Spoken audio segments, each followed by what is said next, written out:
Bonjour et bienvenue au Café Change, l'occasion pour nous d'aborder des questions qui parfois dérangent au sujet de la foi. Comme nous sommes dans cette période de Noël, j'aimerais parler avec vous de la naissance miraculeuse de Jésus. J'entends parfois des gens me dire « Moi j'ai arrêté de croire le jour où j'ai pris conscience qu'on m'avait pris pour un imbécile avec cette histoire de la naissance miraculeuse de Jésus. » Franchement, une fille, Marie, qui est fiancée à un garçon, Joseph, et qui donne naissance à Jésus soi-disant conçu par le Saint-Esprit, franchement, est-ce que c'est vraiment crédible? C'est vrai que cette histoire est vraiment incroyable, extraordinaire.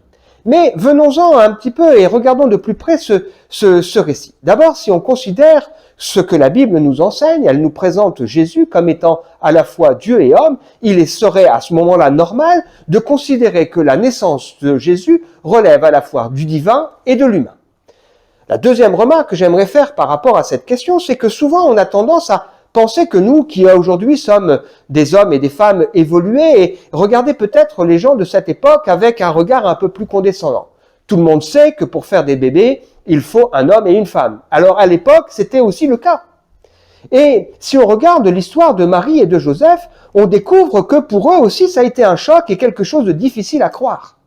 La Bible nous raconte dans l'évangile de Luc que Marie va recevoir la visite d'un homme qui s'avère être un ange, donc probablement sous une apparence humaine, qui arrive et qui lui dit, voilà, une grâce t'a été faite. Et elle est surprise par cette salutation, elle est étonnée par cette salutation, et puis voilà que cet envoyé de Dieu lui évoque qu'elle va donner naissance à un fils alors qu'elle n'a pas encore connu d'homme. Et bien sûr, d'abord Marie est effrayée et ensuite Marie pose des questions. Mais comment cela serait-il possible, franchement?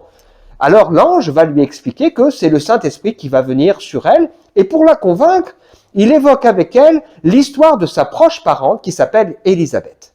Parce que la naissance de Jésus fait partie d'un grand tout. Élisabeth, la proche parente de Marie, est une femme pieuse qui est mariée avec un pasteur qui s'appelle Zacharie, et ce couple très pieux, très engagé, prie beaucoup pour avoir un enfant, mais voilà, ça fait des années, et cette femme est appelée la stérile, elle n'a pas d'enfant. Et voilà que 6 mois plus tôt, Zacharie, alors qu'il est en train de servir Dieu au temple, reçoit une visite d'un ange, là aussi, qui lui évoque l'idée qu'il va donner naissance à un fils, et que ce fils, il devra l'appeler du nom de Jean. Et cet homme, Zacharie, qui a du mal à croire, va être frappé à cause de son doute, va être marqué par, il sortira du temple muet jusqu'au moment de la naissance de Jean-Baptiste où il recouvrera la parole. Donc, pour convaincre Marie, l'ange va lui dire, eh bien écoute, regarde ta proche parente, un miracle s'est produit dans sa vie. Maintenant, venons-en au cas de Joseph. Joseph, la Bible nous explique que lui, quand il a appris que sa fiancée Marie était enceinte, il avait respecté cette fiancée, n'avait pas eu de relation avec elle avant le mariage. Alors, il était en train de réfléchir comment il allait s'y prendre pour rompre avec elle. Parce que dans la tête de Joseph, c'était clair, Marie avait dû connaître un autre homme. Mais comme il aimait Marie, qu'il ne voulait pas la diffamer, eh bien, il était en train de réfléchir. Et lui-même va recevoir la visite d'un personnage qu'il va comprendre que c'est un envoyé de Dieu, un ange, qui va lui dire « Ne crains pas de prendre Marie pour épouse, parce que l'enfant qu'elle a conçu vient du Saint-Esprit. Et tu l'appelleras, donc voilà, c'est lui qui va être amené à sauver mon peuple de ses péchés. » Si maintenant on y regarde de plus près, on voit que Dieu va déployer les grands moyens autour de la naissance de Jésus.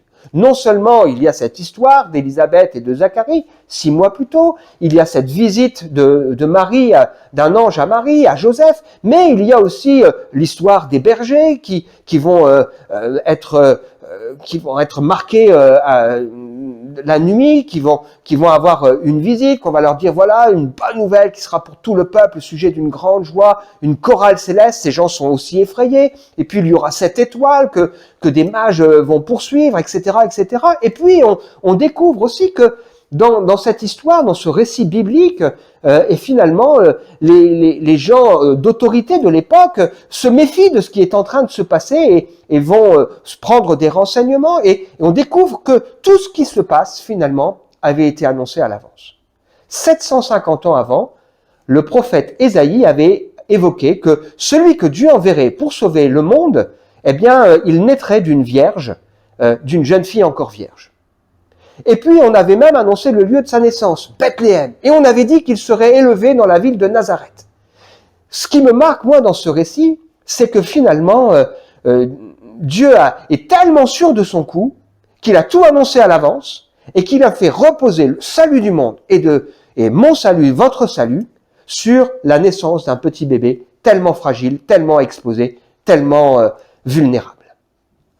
Ce qui me marque également, c'est qu'il y a dans ce récit, finalement, tous les ingrédients pour que celui qui veut regarder cela d'un peu loin avec moquerie puisse se moquer, que celui qui veut comprendre puisse trouver dans ce récit et dans la manière dont les choses se sont produites des arguments pour l'aider à croire et à découvrir effectivement ce Sauveur Jésus. Si Jésus est bien celui qu'il prétend être, quelqu'un qui a marqué le monde par sa naissance, par sa mort, par sa vie, par ses paroles, par ses miracles, alors il était normal que sa naissance soit marquée par quelque chose d'extraordinaire, une vierge qui donne naissance à un bébé conçu par le Saint-Esprit.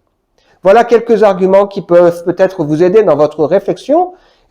N'hésitez pas à venir au Café Change pour échanger et poser des questions. C'est avec grand plaisir que nous essaierons ensemble de voir quels sont les arguments qu'on peut apporter sur ces différents sujets. À très bientôt et de bonnes fêtes de Noël.